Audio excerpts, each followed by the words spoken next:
Mr. Chairman, thank you, and I thank you for your kind words and for your leadership. Had it not been for your knowledge of the issues, your institutional memory, and your persistence, as well as the willingness for Mr. Mica and our friend Mr. Petri coming to the table, we would not be here today with a bipartisan bill in front of us. So I thank you for your leadership, and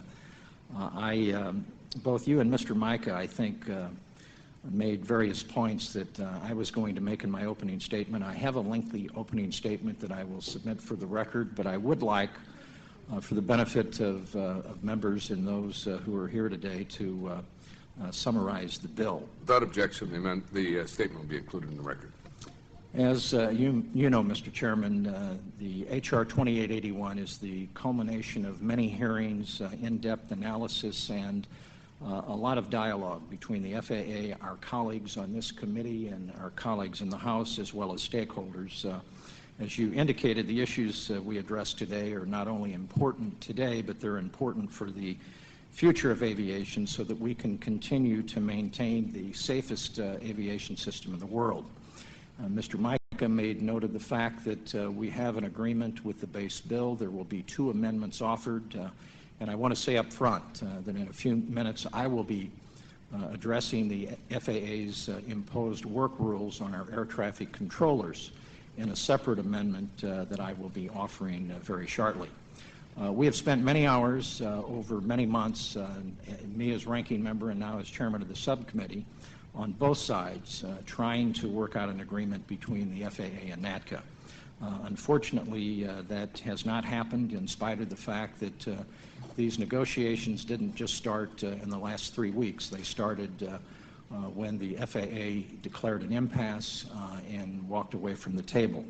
It was at that time that we encouraged negotiations, and both Mr. Mica, Mr. Petri, Chairman Oberstor, and myself, and as the chairman indicated, as well as Mr. Mica, we have been in intense negotiations around the table for the last 3 weeks or so, including Saturdays, Sundays, and evenings.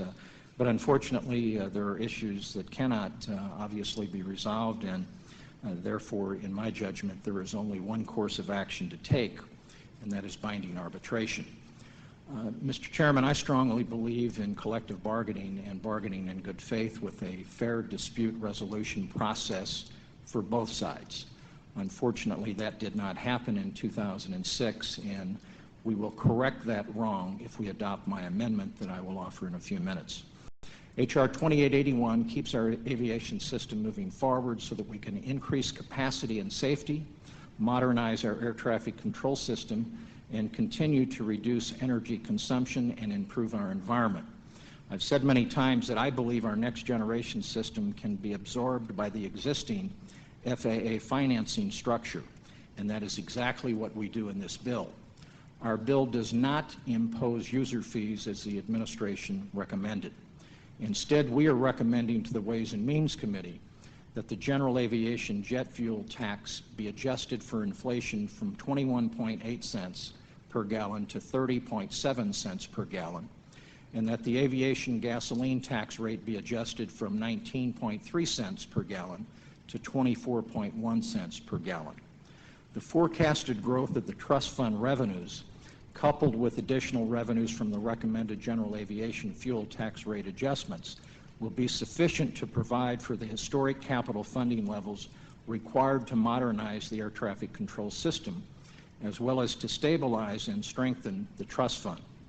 Between FY 2008 and FY 2011, the Act will provide $15.8 billion for the AIP program, nearly $13 billion for the FAA's facilities and equipment program, and the Act also provides, as you stated, Mr. Chairman, $37.2 billion for FAA operations.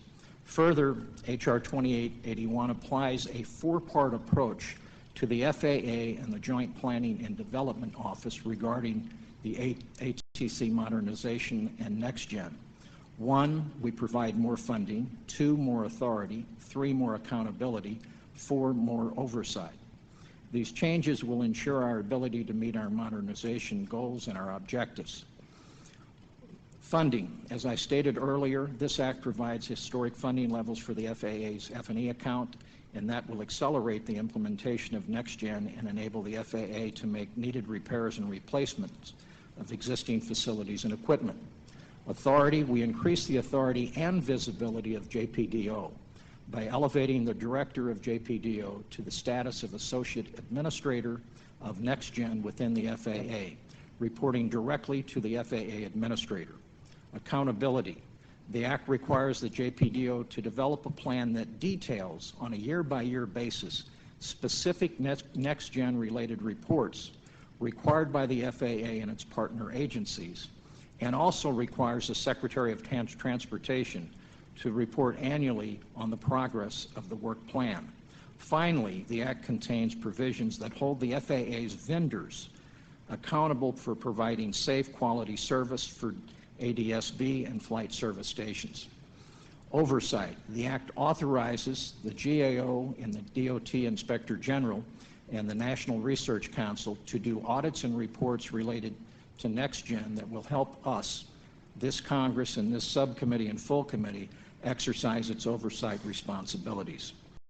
In June, the Department of Transportation reported that only 72.5% of domestic flights by the largest 20 airlines arrived on time in January, February, March, and April, the worst showing for those 4 months since DOT began reporting on-time performances in 1995. Robust investments in airport infrastructure is necessary to enhance capacity and reduce delays. According to the FAA, the majority of air traffic delays at the top 35 airports, which accounts for 73% of passenger enplanements, can be traced to inadequate throughput.